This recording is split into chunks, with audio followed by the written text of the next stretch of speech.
Morning, everyone. Yeah, exactly. I would like to get us started. It is 10:30, and I'd like to welcome us to the 45th meeting of the Cass Clay Food Commission.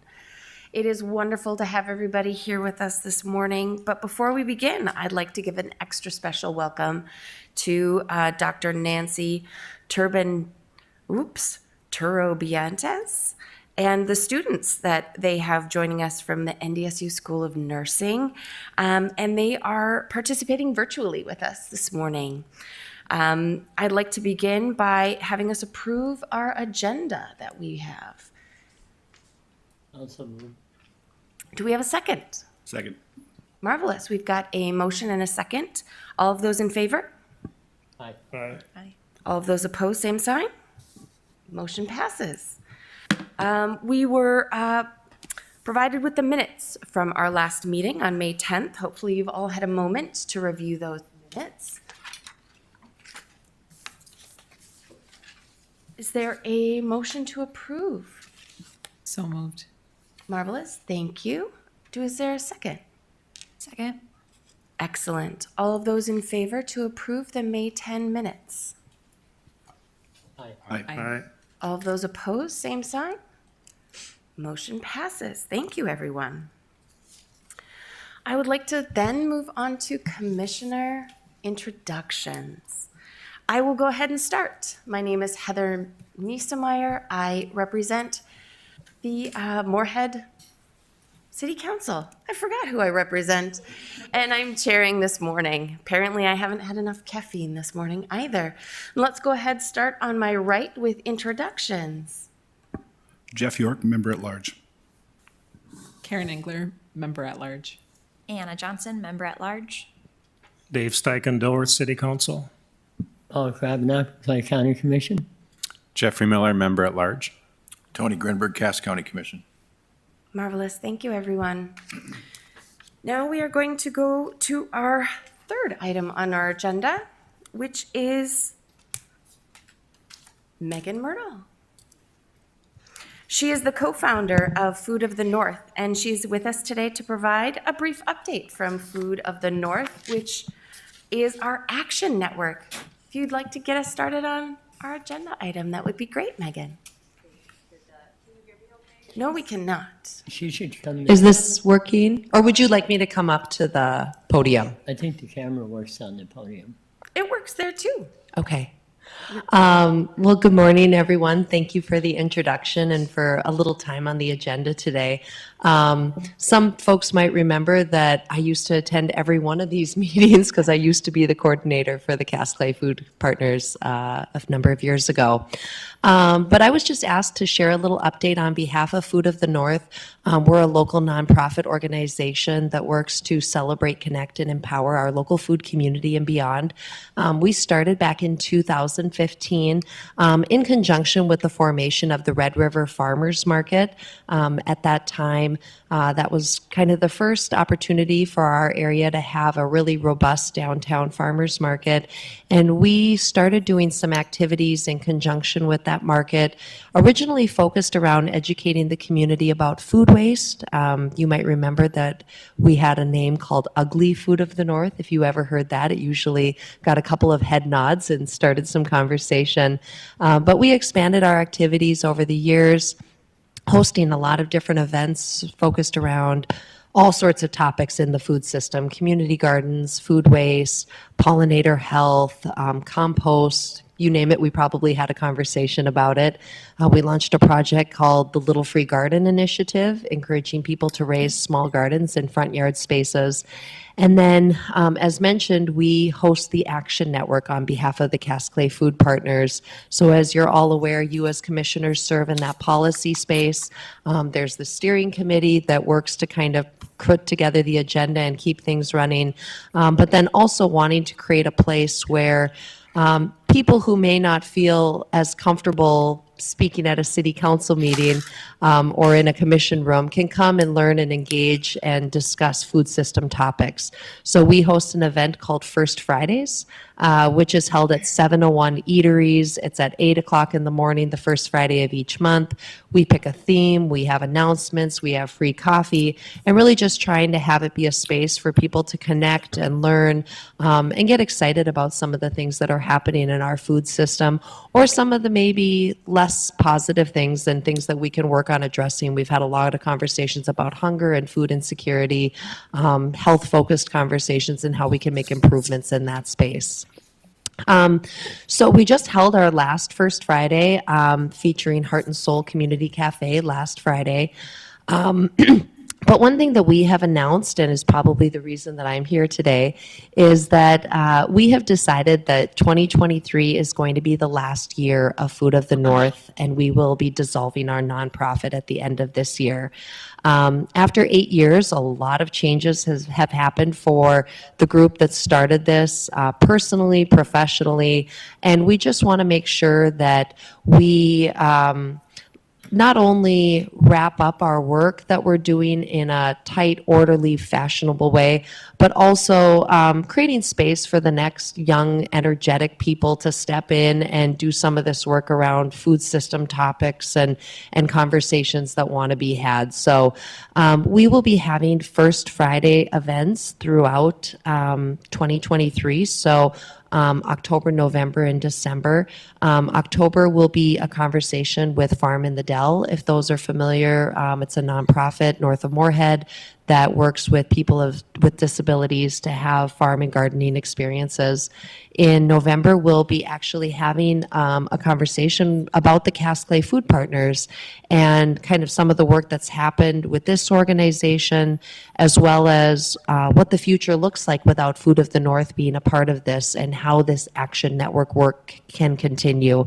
And then in December, we'll be having a celebration at Brewhalla, Drecker's new space, on Friday, December 1st, and more just an opportunity for people who have been involved in the 8+ years of work that we've been doing, just to come together and celebrate what's happened, and hopefully dream about what the future will continue to look like. A lot of good things have happened in the last 8 years, and no doubt more good things will come from that.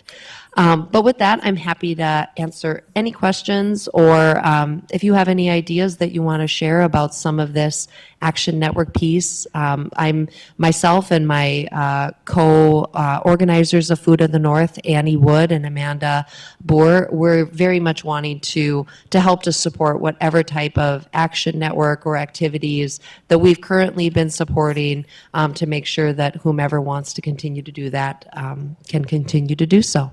So, thank you.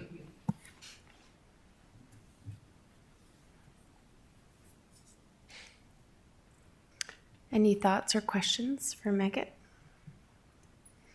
I would just like to reflect on all of the powerful things that have come from Food of the North.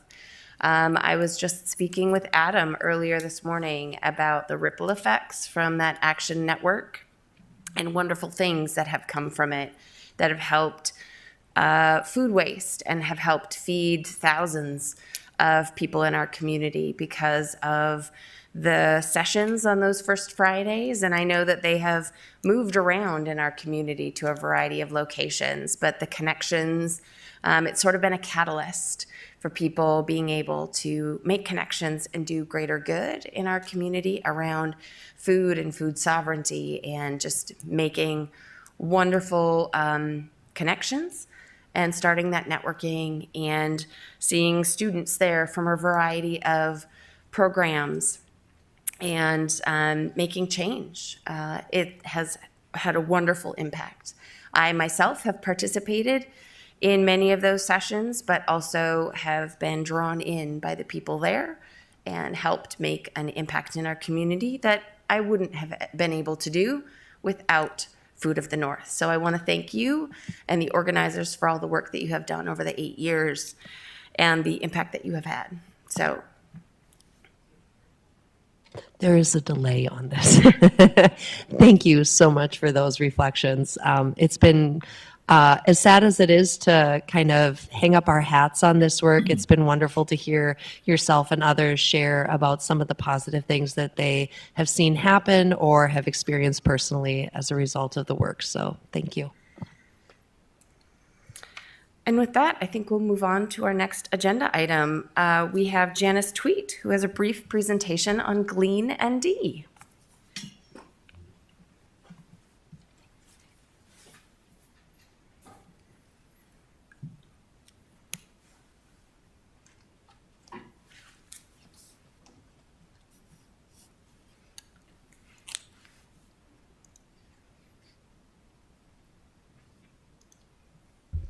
Good morning, everybody. I'm Janice Tweet. I'm with the Great Plains Food Bank, but I've also been involved with Glean ND, which is our local gleaning network, since it began in 2018. So just want to share a bit about it this morning. I have a few things I'll run through. We'll just create a definition together of what gleaning is. Then I'll provide some statistics surrounding the food system that relate to why gleaning is so essential to keeping our food system or keeping a part of our food system. Then I'll talk through the history of Glean ND, how we started, what it's been like over the last few years, and what the current status is. We'll also have a little bit of time at the end for questions, for any questions you may have as well. So just to level set right from the start, gleaning is the act of collecting excess fresh food from fresh produce from farms, gardens, orchards, anything that is a fresh item that isn't necessarily going to go somewhere else. So gleaning is not a new concept. It's actually an ancient practice that is even referenced as far back as biblical times, where farmers used to go out, harvest what they could, and then allow the peasants to come into the field to pick anything that might have been remaining, just to make sure that everyone had that equal access to food. So reason gleaning is so important, just starting with a few food insecurity rates. As we all know, not everyone in our communities has enough food to eat. On a national average, the rate of food insecurity is around that 10%. We are far more fortunate in the Midwest here and really in the Red River Valley that we don't see numbers quite that high. You can see for North Dakota and Minnesota, we're quite a bit lower. But I think we probably can all agree that any amount of food insecurity is too much food insecurity. Specifically at the Great Plains Food Bank, just last year, only within Cass and Clay counties, we did serve about 37,000 individuals, making sure that they had enough food on their tables to eat that night. About a third of those that we serve are children, and still also a significant number of people that we are serving are seniors. On the other side of the coin, of the gleaning coin at least, we also know that food is wasted all across the food chain. USDA estimates that 30 to 40% of the food generated in our country is wasted and not given to people to eat or not consumed by people. There are many different parts of the food chain where this waste does happen. It could be that the food made it home, it wasn't eaten, it's either plate waste or it went spoiled in somebody's fridge before they were able to eat it. We also know that not all food meets retailer standards. Grocery stores might not be willing to accept some of that produce that people might deem ugly or have imperfections where that food is still edible, just doesn't look as pretty, so people aren't as willing to eat it. There can also be manufacturing issues. Maybe something happened while the food was being processed, wasn't able to continue on into the food chain to make it to a consumer. Something might have happened during transportation. But there's also an amount of food that is just left in the field. If a farmer knows that maybe they ran out of time for harvesting that year, maybe they are not going to know they're not going to get a good price for that food, they might just leave that in the field, plow over it, and plant the next year. So not all of our food is even making it out of the fields to enter the supply chain, which is where gleaning steps in.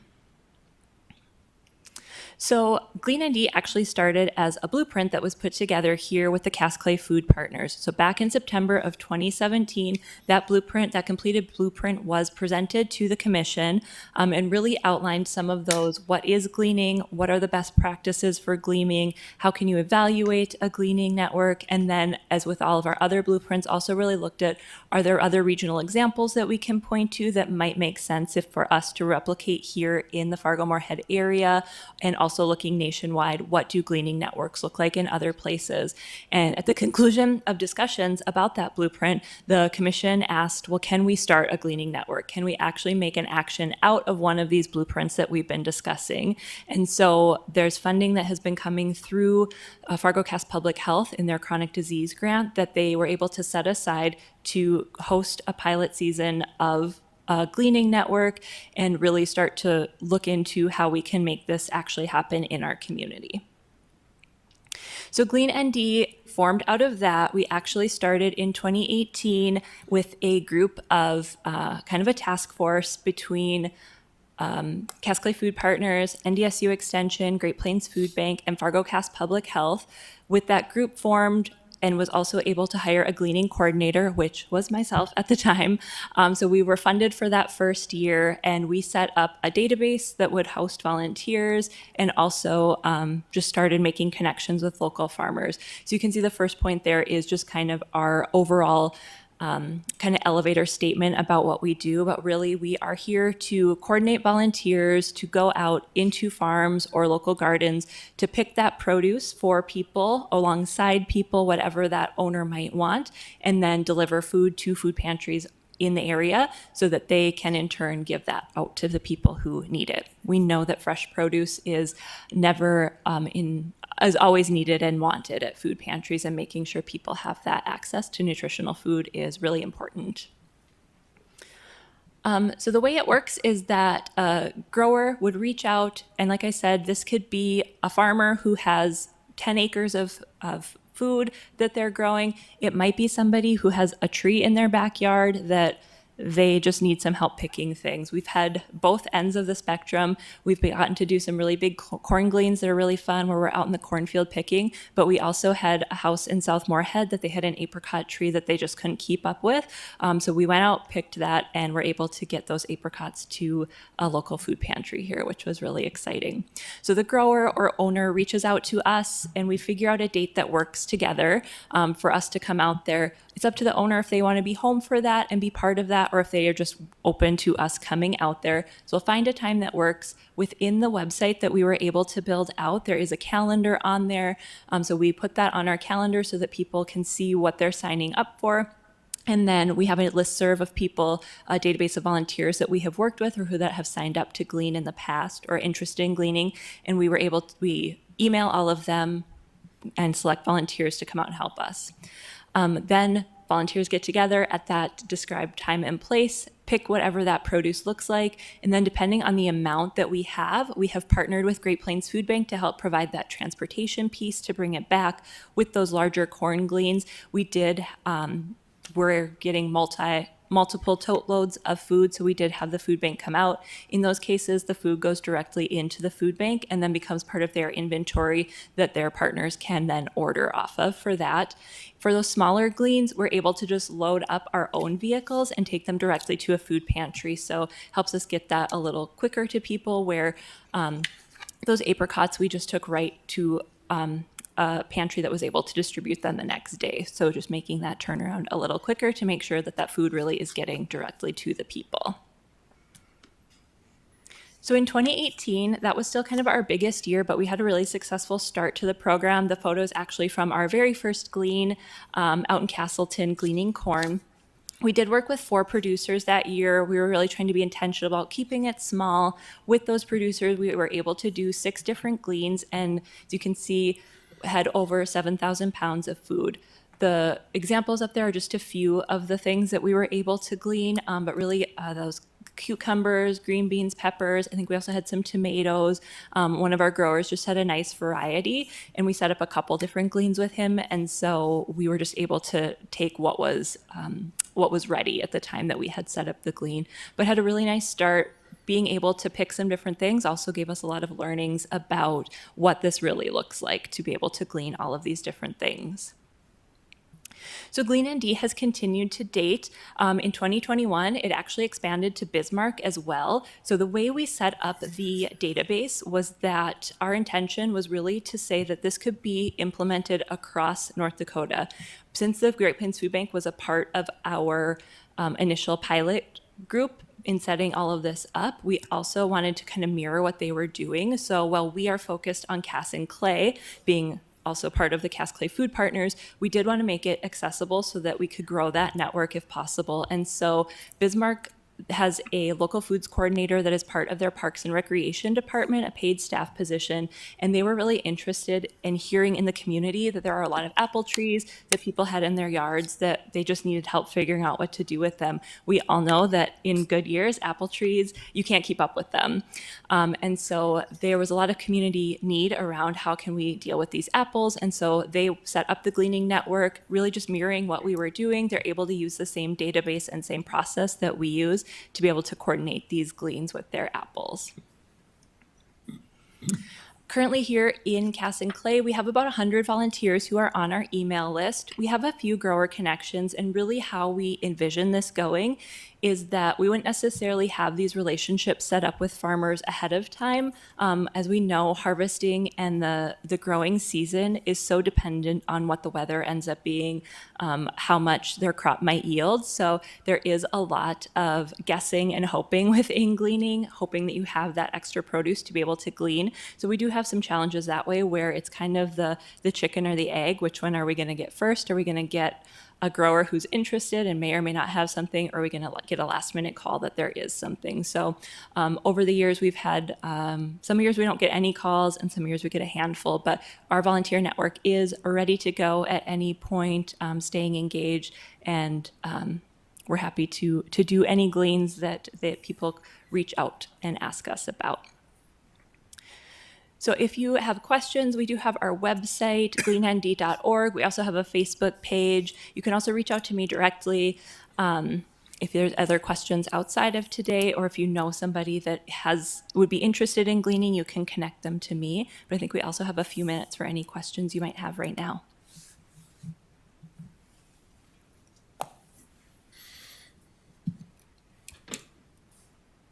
I don't have a question, but I just need to share one of my classmates from Concordia when I was doing the dietetic internship there actually worked on the draft of the blueprint. So it's really exciting to see how much it's expanded since I remember hearing her talking about it at that time.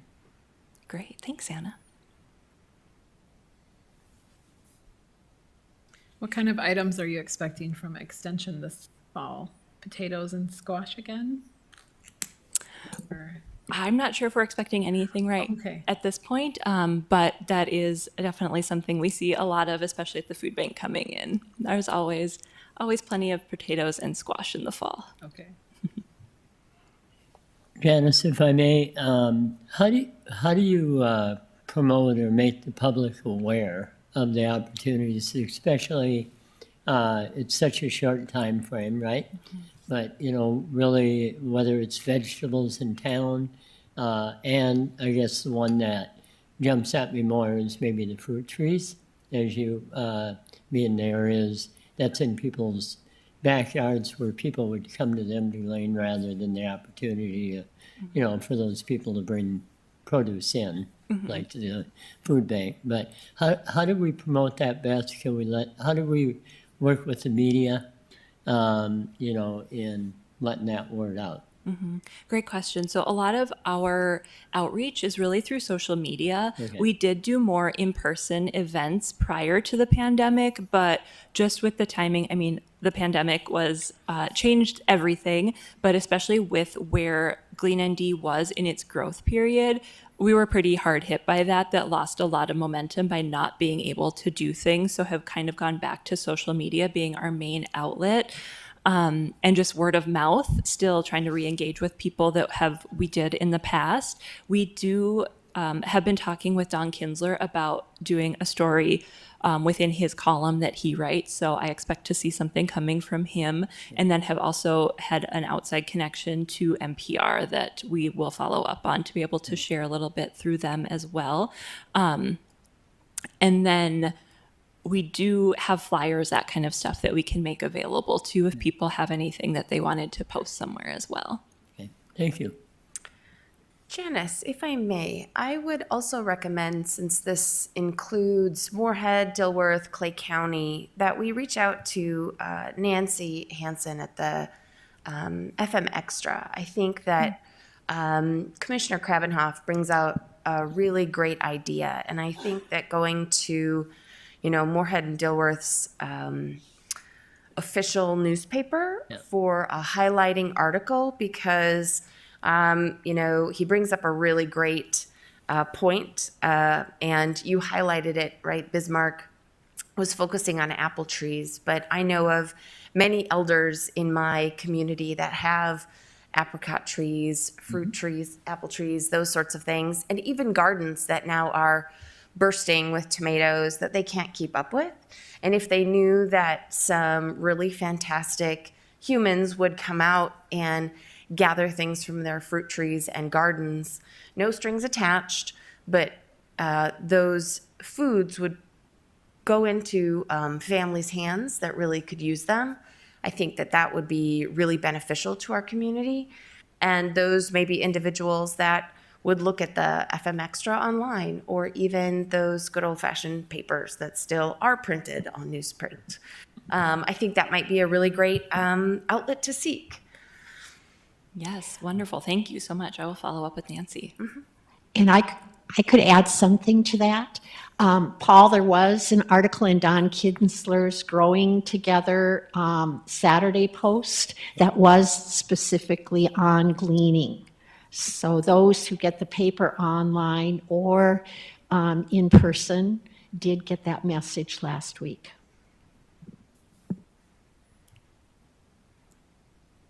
And one question, how far out from Fargo-Moorhead? The Great Plains Food Bank covers North Dakota and western, or Clay County. How far out does it work to involve people before they might want to give to their local, when you get like in Hawley or whatever? We, the farthest we went was about 45 miles last time. Even going up to Castleton, we were able to get a good group of people together to go out and do that. We've gone up to Grandin, had a good group doing out there too. So we are open to anywhere in Cass and Clay for sure. And I know we feel confident that we would have volunteers willing to do that travel. I think we would probably be able to get a smaller group going further. Great Plains Food Bank did also go out to Castleton and pick that up. So I think there would be that transportation piece that they'd be willing to contribute to, no matter what the distance was, as long as it worked within their transportation schedule. So I think we're open, but historically have only found the success within Cass and Clay to speak of. Thank you.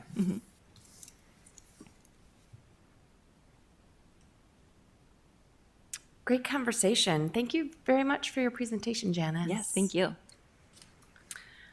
Next, we're moving on to Cass Clay Food Partners Resource Review. As part of the review, some of the resources developed by Cass Clay Food Partners, Adam is going to provide a brief overview of our previous blueprint for backyard beekeeping. Thank you, Adam.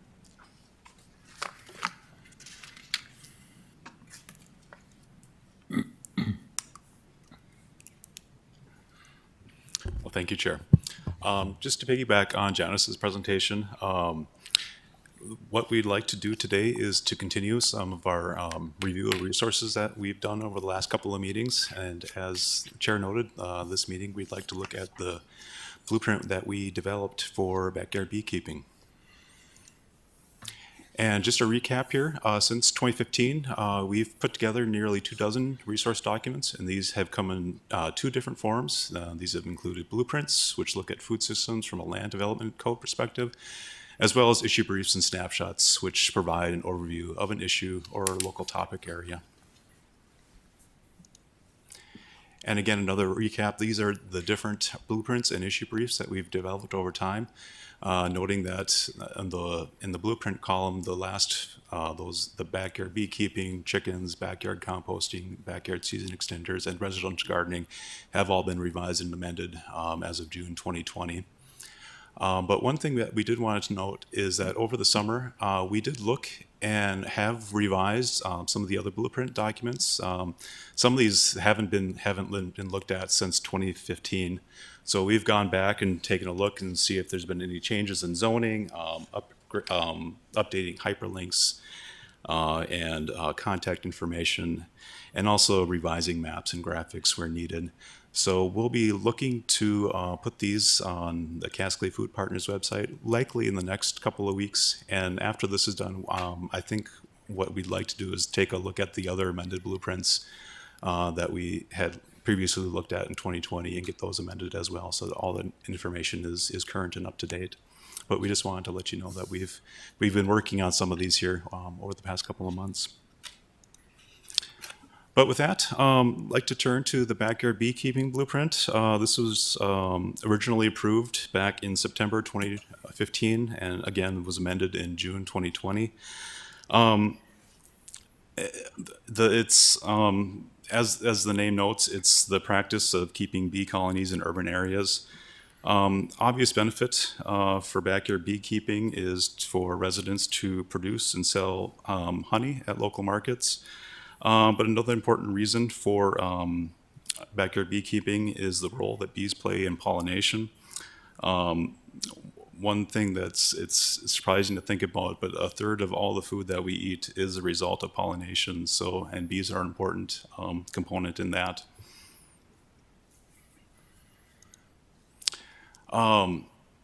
With regard to backyard beekeeping in local jurisdictions, this is where it currently stands. So in the city of Moorhead and city of Horace, backyard beekeeping is not permitted. In city of Dilworth, it's not addressed as of now. Same with Clay County, it's not addressed specifically, but beekeeping is considered livestock. So it's our understanding that any zoning district in Clay County that does allow livestock, that beekeeping would be allowable there as well. City of Fargo, backyard beekeeping is not addressed, but it is allowed for personal use. We did clarify this with the city attorney several years back, that backyard beekeeping is allowed for personal use. City of West Fargo, backyard beekeeping is permitted in agricultural zoning districts, and then in Cass County, varies township to township. So as the blueprint highlights, there's a number of benefits to backyard beekeeping. It increases easy access to a nutritious food source. It helps to provide more fruitful gardens and plants due to increased bee pollination, increases biodiversity, allows for the potential for individuals to sell honey at local markets. Also increases awareness of the food cycle in connection to agriculture. And then finally, helps to support honeybee populations. And a statistic that the blueprint notes is that in the 1940s, we had 6 million bee colonies, and that has decreased to 2.5 million today. And again, noting that a third of our food comes from pollination, that bees are an important part of our environment and our food cycle.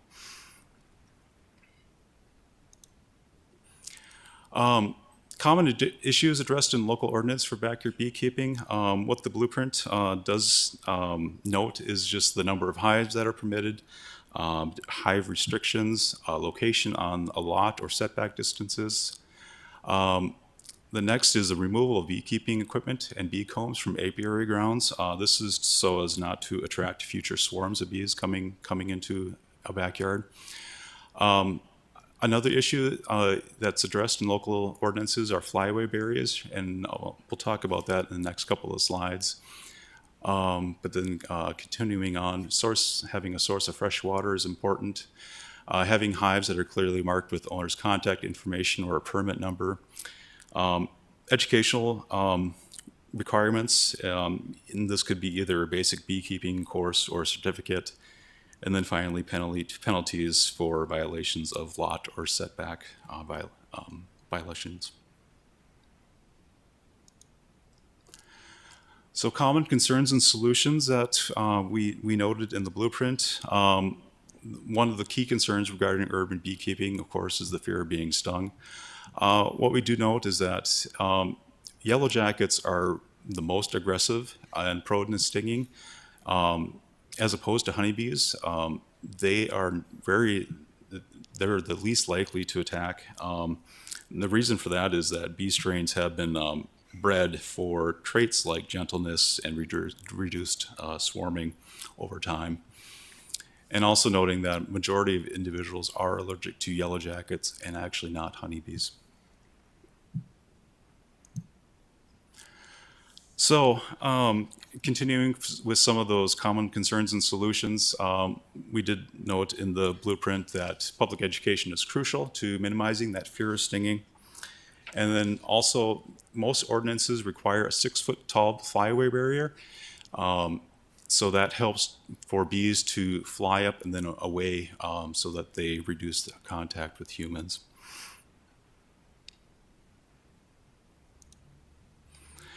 There are a lot of resources out there. One resource that the blueprint highlights, which is still applicable here today, is the one from the Garden Task Force of North American Pollinator Protection Campaign. This resource has really good information about bee facts, which bees sting and don't sting. It also has safety tips such as not wearing dark clothing or strong perfume or swatting at a bee if it's near you. And then just has some general garden tips for promoting backyard bees. So that's a recap of the backyard beekeeping blueprint. Happy to take any questions at this time.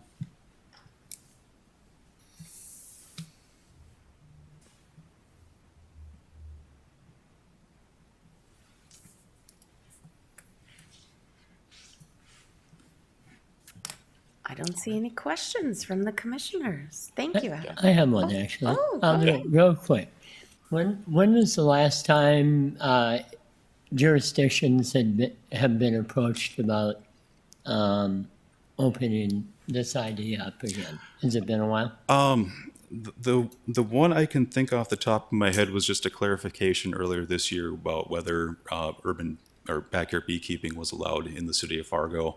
When we first developed this blueprint in 2015, it was our understanding at that time that backyard beekeeping wasn't allowed, but we noted, we did clarify that with the city attorney, that it's allowed for personal use. As for other jurisdictions, I don't know if we've heard anything in recent years.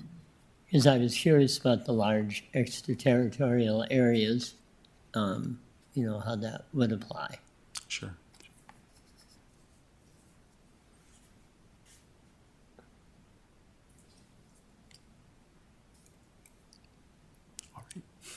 Any other questions for Adam? No? Marvelous, thank you. Thank you. Our next agenda item are steering committee updates. Michelle Draxton has a few steering committee updates, including networking activities from the Community of Practice Regional Food Policy Councils. She'll also provide an update from the USDA Regional Food Business Center of North Dakota and Minnesota, and we'll look at a video on fresh and local budget developed by Cass Clay Food Partners and the City of Fargo in late 2022. Take it away, Michelle. Thank you. It sounds like a lot, but I'll make it timely. Good to see you all after the summer. I hope you all are enjoying this fall-like weather. I know I have seen a lot of bees, so now I'm curious which bee it is, so I might have to do a little research. So happy to provide some steering committee updates to all of you. So just as a reminder, the Cass Clay Food Partners was selected as one of 11 food policy councils nationally to participate in an 18-month community of practice. And we are over halfway complete already, which is wild to think about. But our most recent meeting allowed us to learn about the organizational structure of other food policy councils who are participating in the community of practice. And we did find within that conversation that the Cass Clay Food Partners is really unique in the fact that we are structured in a way that has the steering committee, but also the action network, but has food commissioners from elected commissioners from the different jurisdictions, as well as at-large members. We have found that that's not incredibly common. And so we have been getting a lot of questions about how do you do that? What are the next best steps? So we're really proud of that and wanted to share that with all of you as you're here with us. Our next steps, we do have a consultation call tomorrow with one of the facilitators of the community of practice, and we had reached out to specifically have that conversation as it relates to the structure of the food partners, specifically as it relates to the Action Network or Food of the North that you heard about earlier in the meeting. We're really wanting to be intentional and mindful of how it looks moving forward. we are a three-legged stool. And if one of those legs is taken out, what does that look like? So we will be mindful to keep all of you posted on how that conversation goes, as well as what the next steps might look like. But please know that we are open to any sort of feedback and ideas as we look at moving forward after the Food of the North dissolves at the end of this year. So moving on then to the USDA Regional Food Business Center. So from the community of practice, we learned that the USDA was selecting different regions throughout the country to be able to develop these food business centers. And they did select Region 5 Development Commission out of Staples, Minnesota to establish a North Central Food Business Center, which is really exciting. The Regional 5 Development Commission, they are a regionally focused partner providing community and economic development and transportation initiatives in central Minnesota. Their programs have an emphasis on local foods and renewable energy economy.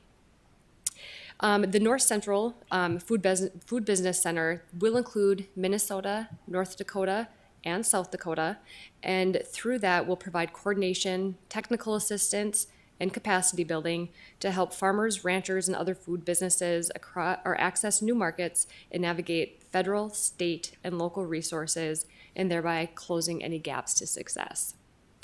The North Central Food Business Center, they will receive approximately $15 million over the next 3 years, with about $5 million coming directly to North Dakota. $5 million will also go to Minnesota. And straddling the line of the two states, as a Cass Clay Food Partners, we are very mindful of how can we learn more about it and how could we potentially utilize some of those resources to further our work here in the community. So I was able to attend their kickoff event last month in Jamestown to learn a little bit more and really about the importance of strengthening the food business here in our region. We are actually going to be hearing from the Executive Director of Region 5 Development Commission at our next meeting. Cheryl Hills is her name. And in terms of learning more about that work and implementing some of that here locally, we do hope to do more of an interactive activity with everyone here to be able to really learn more about the food business model, but also do some value chain asset mapping and things like that. So I'm going to put a little plug in that you will be receiving some information prior to our November meeting so that we can come to that meeting and really have a good conversation and generate some ideas. The next update is Coffee with the Food Commission. So we have had 3 Coffee with the Food Commission events thus far, which have been great, and we are looking to start that up again. I have been in communication with Mandy George to host one in West Fargo, and so we are really looking to host one of those soon, either here in September or October, but we'll keep everybody posted on that. And then any questions on any of those items before moving on to the video?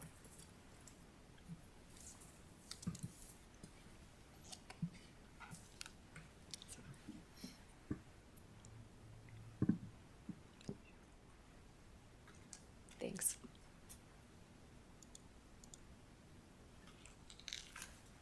So as you remember, we were able to develop 5 videos in collaboration with the City of Fargo. And the one that we're going to watch today is on eating fresh and local on a budget.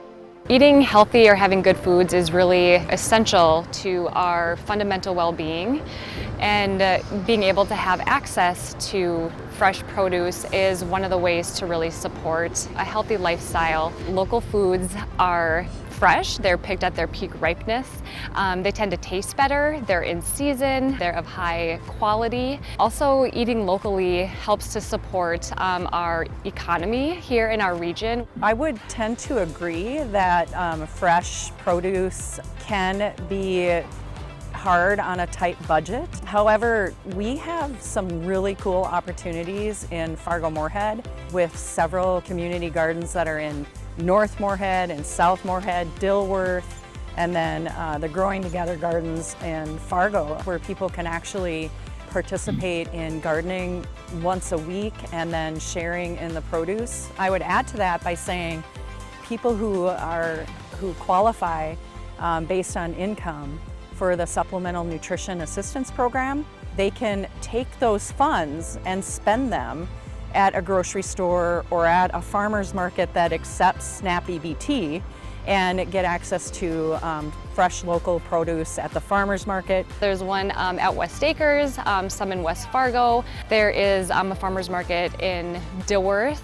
We also have the Moorhead Farmers Market.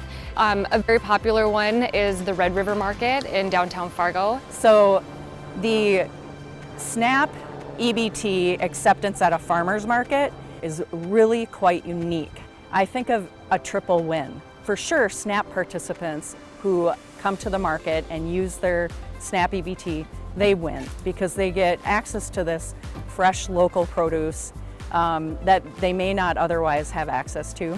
Secondly, all of the farmers and vendors, they win because it's more dollars that are being spent at their booths at the market. So our local food systems is, lifted because of this. And then the third win is our community. When people have access to fresh, healthy foods, the community benefits because people are healthier. Eating good food, healthful food is essential for everyone. Public health really tends to lean on 3 pillars, and that's protect, promote, and prevent. And as a way to support our local food systems, that is an instrumental way to really put that mission into practice and to ensure that everybody in our community has access to affordable, high quality, those sorts of foods that are really, of need and are important for everyone in our community.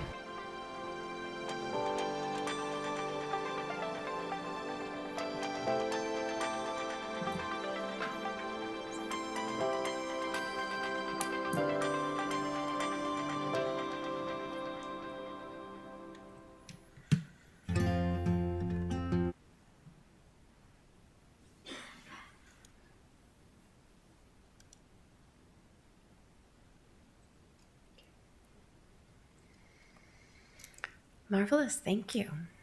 I was particularly fond in the video of the picture of a ground cherry being shared. Not a lot of people know about ground cherries. They're one of my favorite things that we grow.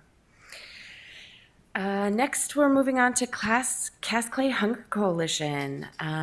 Jill Ambule is here. She's the Community and State Coalition Coordinator at the Great Plains Food Bank, and she's here to talk about the Cass Clay Hunger Coalition and the 6th Annual Hunger and Health Summit that's coming up October 26th. Welcome, Jill. Thank you. Good morning. Thank you for letting me be here with you today. As you mentioned, my name is Jill Ambule, and I am the coordinator for the Cass Clay Hunger Coalition, as well as the Creating a Hunger-Free North Dakota Coalition.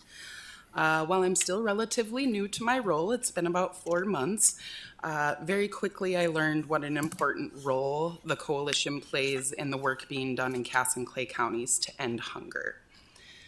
So with that... So the Cass Clay Hunger Coalition represents more than 40 organizations that are working collaboratively to end hunger in our communities. Those include school nutrition programs, local businesses, charitable feeding organizations, as well as public health, human services, and many passionate individuals who come to the table on their own to be a part of the solution in our communities. We work to improve the health and wellness and livelihoods of those living in our communities. Specifically, we're built on a foundation of intentionality and equity, a commitment to focusing on the root causes of hunger and increasing access to food and other services. We truly believe that by starting with the understanding that the members of our community are facing very complex systems and barriers, we as a community can succeed by collaborating at the cornerstones of these services. Our vision is that we see a healthy community built on collaborative solutions that support equitable access to food while addressing the root causes of hunger. So I'll share a little bit about some of our strategies that we are working on right now. Probably one of the most recognizable, or the one you hear a lot about, would be the Meal Repack program. So we currently have 5 schools in the Fargo-Moorhead area that are participating in this program, and we are hosting a Lunch and Learn Re-Energizer event next week in hopes of increasing and possibly doubling the number of schools that are participating. We're very excited to have representatives from Fargo, West Fargo, Moorhead, NDSU, Northern, Cass, and Barnesville all slated to attend, registered, and ready to come and learn what this is all about. And this is our opportunity to not only share the successes of this program, but also to offer our support. We have means to help with the packaging for the meals, to take that burden off of the schools. We also have funding to help purchase freezers or refrigerators if that's a barrier that stands in the way from an organization participating in this specific program. We also, sorry, I'm going to skip around, I have them out of order, assess and coordinate food resources. So we're working together to create equitable access and adequate nutritious food to everybody in Clay and Cass counties. We're doing that through evaluating resources, assessing food pantries and meal sites, identifying barriers, opportunities, and looking for ways to coordinate services at a systems level. We are working to co-locate essential services, and that means that we're working to promote overall health and well-being by identifying opportunities to offer support in new spaces and in new ways. And then finally, we are working to engage and strengthen the membership of our coalition. Our members are actively working to identify new partners, diversify our membership to be representative of all who live within our communities, and we are doing our best to meet people where they're at. We know it can be difficult. Everybody has busy schedules. Sometimes a simple conversation can be enough to draw them in and say, hey, this is something that I want to be a part of. So we're really working on that.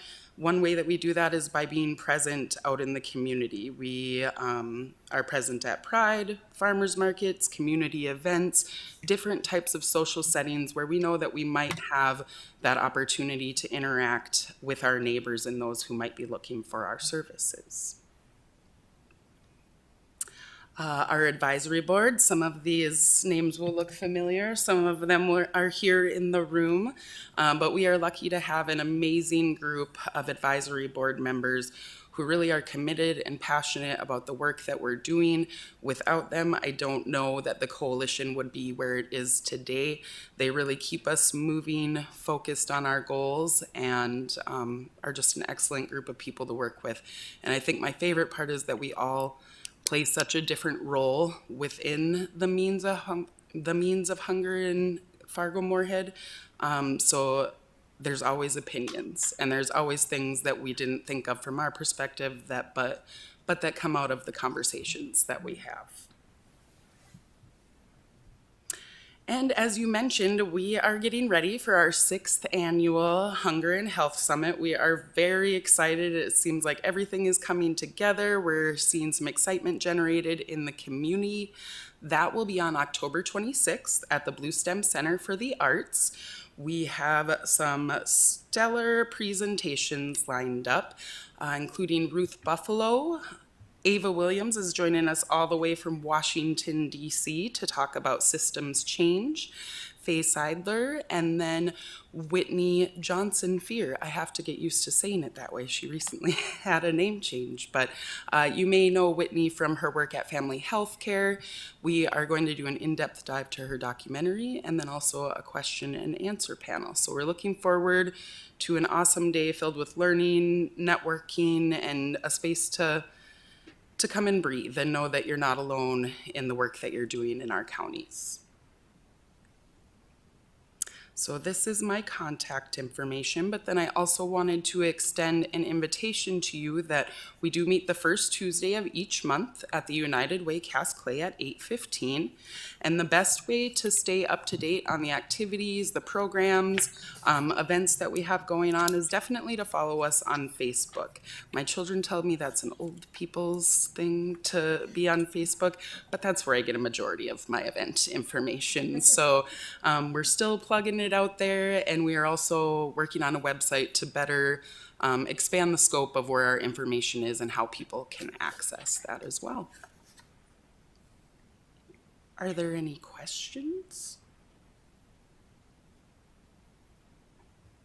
I don't have a question, Jill. I have a comment. I'm not sure if the commissioners know, but the school lunch repacking program, commissioners may not know that that was born out of a Food of the North First Friday. And so that many years ago was panelists were on the panel were school nutrition folks. And in the audience were some really great people like, this is a problem, there's food being wasted, let's get together. And so it was the coordinators of Food of the North, Megan herself, who put together a bunch of individuals together. And like you said, we now have 5 schools participating, and we're looking to expand it. And I just think that the Hunger Coalition is doing great things, being able to access funds and encourage the sort of pond ripple effects that have happened out of that action network. So I just wanted to highlight just one of the great things.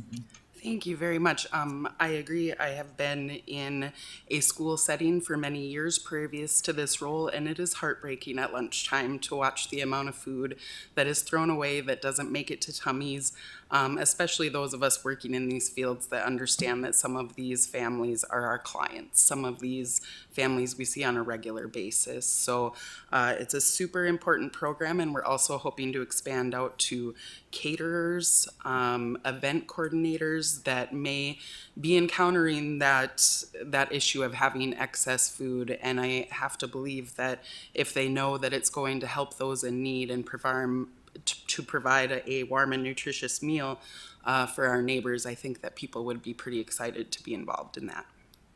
Marvelous. And I think that that's something that commissioners here can help share that information out, that the Hunger Coalition has information on that meeting, and we can reach out to you or myself. I have that information to share to those contacts that we may have in our own communities. Yes, please reach out. We're getting close to our full attendance for that meeting, but I will make room. So if there are people who want to be there, we will make sure there is space for them.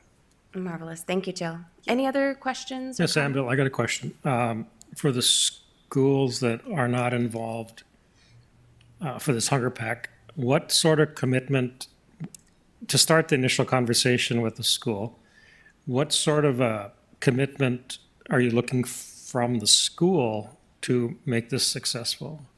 You know, I think the biggest thing is support from people within the school. I'm sure most of us have had a time when somebody put something on our plate that wasn't originally on our plate and we didn't see how it fit in. But definitely buy-in from the school. If it's 1, 2 really passionate people about making sure that this program is successful, that's number 1. But really just being willing to have this program within their schools, make room for the freezer, make the extra 15 minutes for the person who is packaging the meals to put them in the freezer. There really isn't a lot of big costs to the schools. It's mostly just making room for that change within the feeding program at the school. As I mentioned, we have the ability to purchase containers. One of the great things we've seen come out of this is Northern Cass started with us purchasing their containers and now has included that as a permanent item in their budget. So they plan to continue that program. I think it would be beautiful if every school got to that point. But as far as the coalition goes, we're willing to support for as long as needed until they can run it on their own.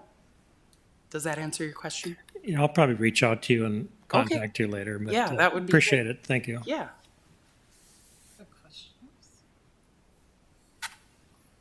I have a question. Sorry.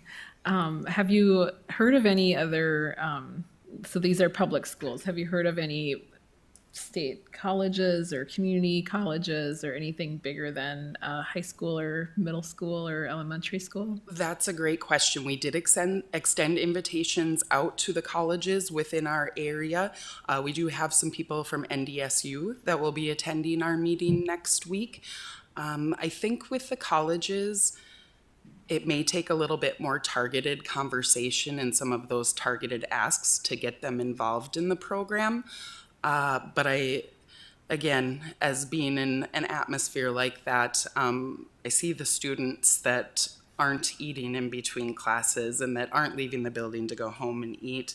I think there's plenty of room for it, and I think if they know that they have the support, I think it comes down to education, just letting them know that we're here to support them and what value that brings to their students.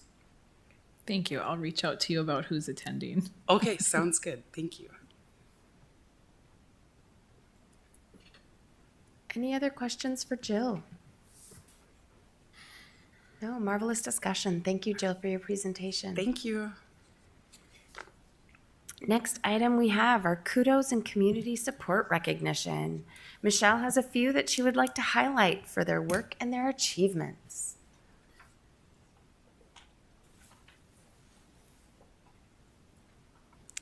All right, thank you. I think I say at every meeting that this is one of the most fun parts. So I'm excited to do it. Okay, I have a couple things to highlight this month. First is going to be to recognize North Glendon Felton Schools as they received a Farm to Tray grant. So DGF and Shannon Noack, who is the Director of Nutrition Services at the school, received grant funding earlier this year, so it was actually in the spring of this year, to kickstart a Farm to Tray program. And the program supports Minnesota school districts and early childhood education centers that want to buy and serve Minnesota ag products. So DGF hopes to work with about 10 local farmers for this school year. And foods and ingredients that they hope to use include beef, potatoes, whole wheat, honey, and vegetables, just to name a few. So we'll plug those backyard bees again with that honey.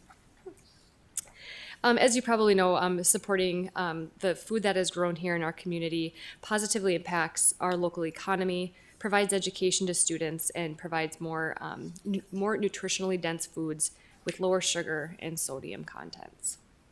There was an article linked as well in the agenda, so if you would like to read more about that, definitely please feel free to do that.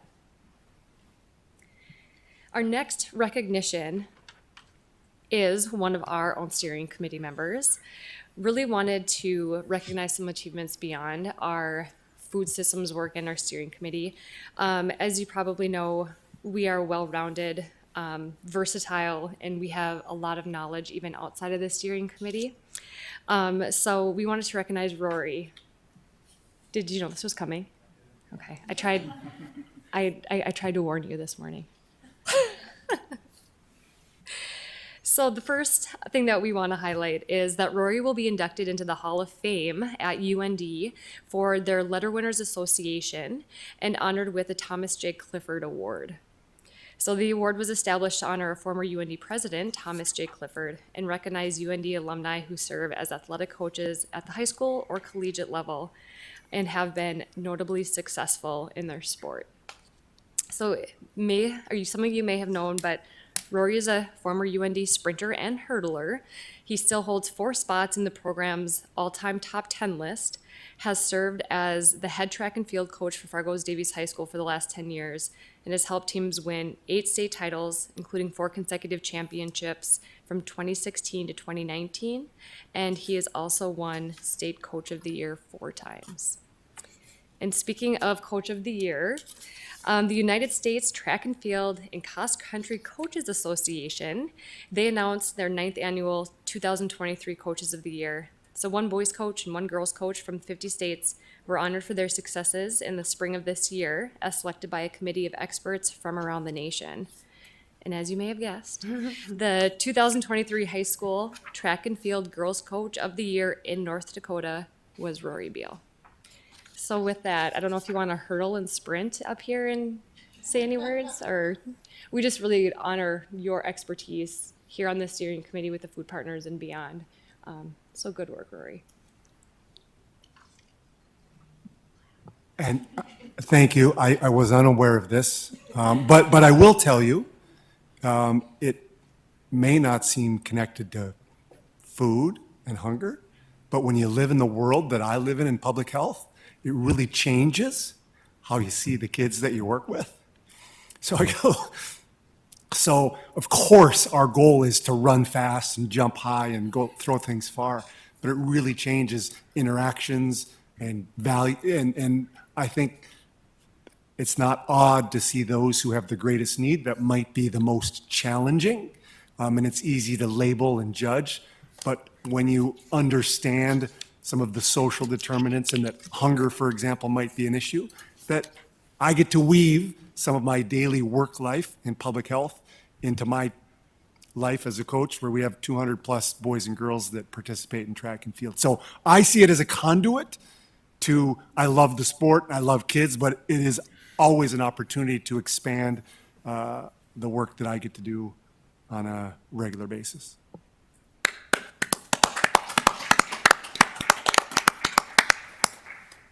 Marvelous, thank you.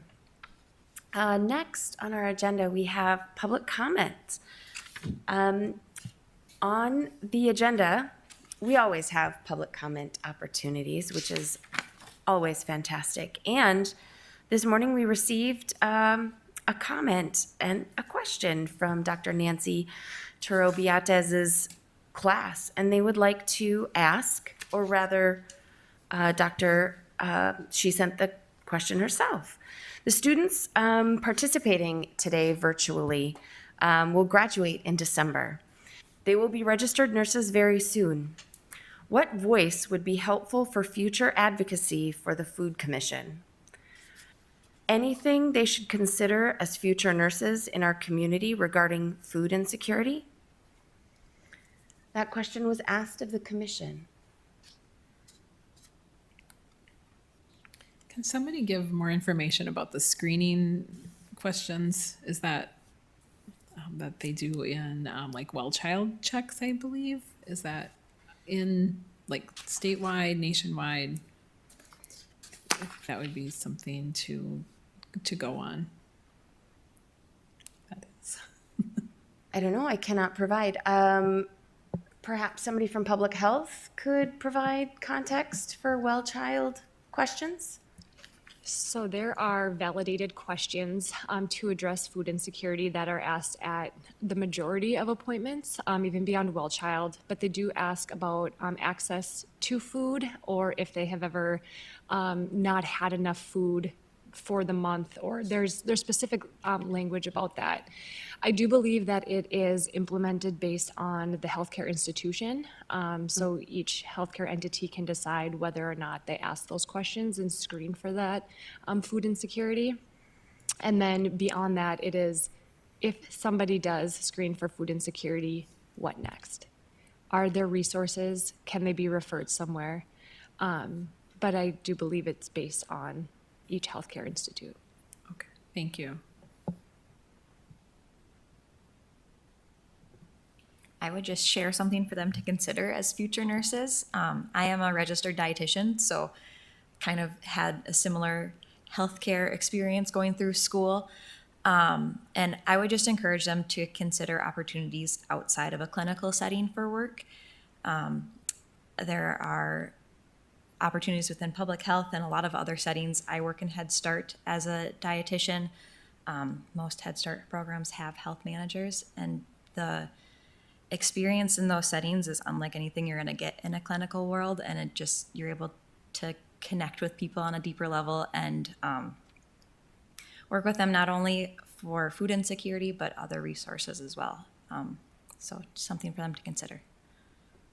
Marvelous, thank you, Anna. Other commissioners?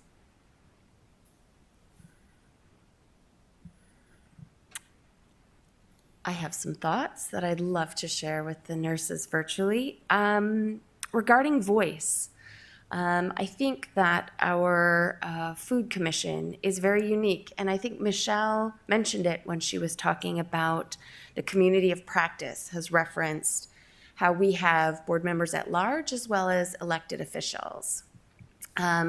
Myself, in my own role, when I look at boards and commissions and who we appoint, I always look at who's not at the table and whose voice potentially isn't being heard. And we've even had presentations here at the Food Commission about how the Great Plains Food Bank has been working on culturally appropriate foods going to families, because although we work very hard at gleaning, I heard talk of potatoes, corn, those sorts of things, those may not work for all families in our community. And I have heard comments from those families in my area that they wouldn't know what to do with those sorts of things because they are not culturally appropriate foods. And so when I look at people who are at the table and whose voices are being heard at the table, it's who's missing, who's not there. And I think those are important things and conversations for me to recognize and me to hear. And I love hearing those conversations that we're having about access to food and food sovereignty, and a variety of conversations, and that we continually have and bring them up. And so for the Food Commission, we regularly have applications for members at large in a variety of things. And even when we're looking to have our own colleagues run for office, who should be at the table, who should be elevated and empowered to run for office. I think those are the conversations that we can have.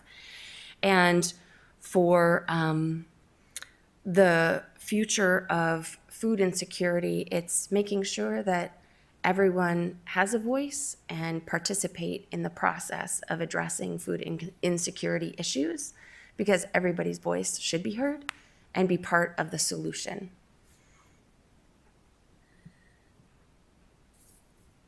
Anyone else? No. All right. Is there anyone else in the audience who would like to speak today?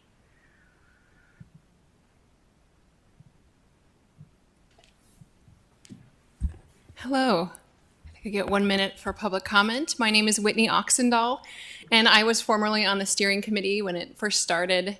I wrote about 3/4 of the blueprints that you see, you've been seeing come in front of you, and I am a co-founder of the Red River Market as well.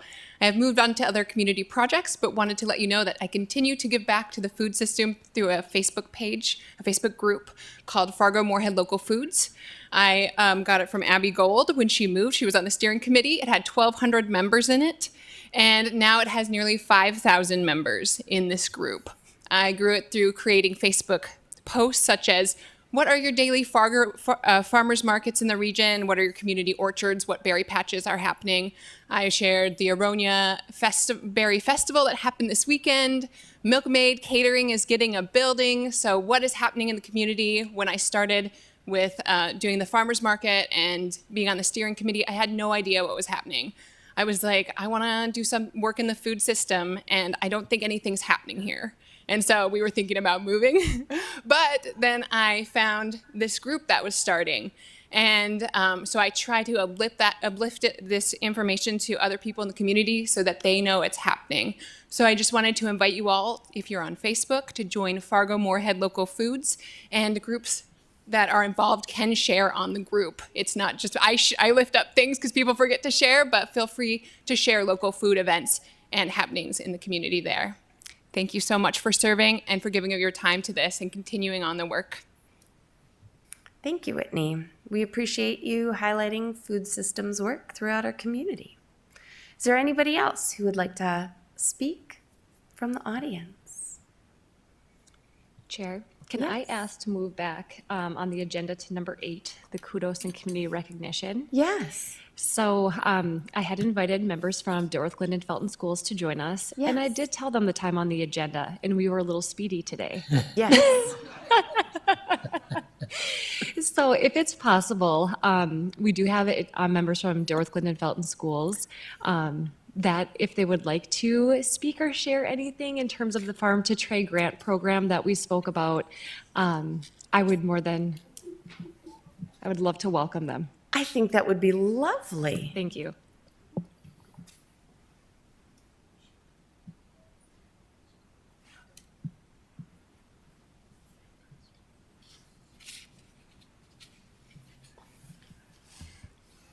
Well, thank you for recognizing us. I know who I am and I know who I'm not. So I came with Shannon today. Shannon's our food service director, and I'm going to let her speak to it, obviously. I'm Shannon Huntz, the superintendent of the Delaware School, our DGF school system. And we are super proud of Shannon's work and her team's work. And I'm just going to let her share. And again, thank you for recognizing us. Good morning, everyone. I'm going to say thank you also for inviting us and to recognize the great things that DGF Schools is doing. Last winter, we were awarded a $71,000 grant through MDA, which has allowed us the opportunity to really push forward making local connections with our farmers. So we have put on our menus. All our beef is local. We have pork coming local. We utilize local honey, organic wheat, flax. Right now, we have Farm in the Dell is bringing CSA shares every week of fresh vegetables right out of the garden. So we have been super excited to really change what school lunch looks like for our school. And this has been possible due to this grant, but also because we have a district filled with great leaders. We have a school board that is very passionate about our kids and local farming, and also have a fantastic superintendent that really has a vision of where this needs to go and where we're going. So I appreciate you guys taking the time to recognize this. And do you have any questions for me? No? No, we're very excited that you obtained this grant, went to the work of applying and receiving the grant, and all of the education and the funds that will go to support our local economy and the children is just outstanding. So thank you for completing this work and bolstering our local region. Thank you. You have a good day. And you're all welcome to have lunch with us anytime. Absolutely. Marvelous. I Thank have you. I have a question, if I may. Huh? So with all the fresh produce and the change in menu, do you have the kids coming back for seconds rather than for chips? Oh, they have been so excited about it, you know, and we have done things like buttered cabbage. So this year we did our very first summer feeding program, and we did just over 9,000 lunches and just over 6,000 breakfasts. And every week we offered produce coming out of Farm in the Dell, out of Moorhead. And we did buttered cabbage, we've done kohlrabi, steamed beets, and we've got to incorporate some of our honey into some of these things. And the kids have actually been really excited. Last May, we did a farm to school event where we invited the farmers to come out during lunch and have lunch with us. We showcased all the products that we are utilizing, and we had MDA come out. So our district has been very excited, and the kids have been very excited about it also. So Thank you. thank you. Kind of hungry for lunch? Marvelous. Thank you so much for stopping out.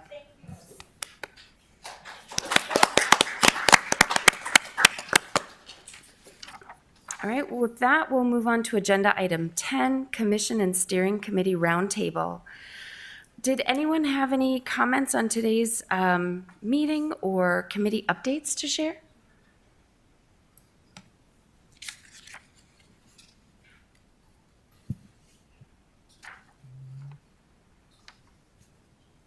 I just appreciate all the work. I just, those that presented today, it's such a diversity of comments. And once again, I really take to heart what you said there, Roy, when you were talking about track and field, how that it worked for you in your life, but your way, how you take that to integrate back with kids that you work with, and again, how it's a connection, right? Same way food is a connection, with people. And so then I go back to all the community gardens and all this, the different places fresh produce is brought out in many places. And I'll be honest with you, fairly new to me. Certainly the Food Commission is very new and the things I'm getting involved with. But watching my wife over the last 7 years with Growing Together and that connection that's made for her and I with so many others in this community and bringing the awareness of what those community gardens do, and then watching those new people get involved in the gardens and spread that to their children, and the word and the work that's being done on a volunteer basis throughout this community just blows me away, to be honest. So it's so new and it's exciting. So for me, and I'm glad to be part of it. That's my comment. Oh, thank you. I just wanted to follow up on Jill's presentation and suggest that if people have time and energy and space to check out the Hunger Coalition's events, they're on Eventbrite. I know she mentioned the Hunger and Health Summit on October 26th, but there's also the REPAC meeting. Both can be found on Eventbrite. And so if you have people in your connections, please reach out to those who may benefit from those seminars and sessions. I think we as commissioners have great networks and that we can do great impact in our communities. All right, seeing no others, we'll move on to commission action steps. Next, First Friday is scheduled for October 6th. Sorry about that, everyone. At 701 Eateries in Fargo. You can check out Food of the North's Facebook page or their website for information. Megan mentioned the subject matter. Oh, I wrote it down. Farm in the Dell. What's that? Farm in the Dell. Farm in the Dell. Thank you, Commissioner. And then we've got the next coffee with the commission event, which Michelle noted will be coming. Details, just waiting on the edge of our seats for that. The next commission meeting is November 8th. Same place. We'll be here, 10:30. Fabulous. With that, can I get a motion to adjourn? I'll make the motion. Marvelous. Thank you. Second. I'll second. Excellent. Thank you, Anna. All those in favor? Aye. Aye. All right. Thank you, everyone. Have a wonderful day.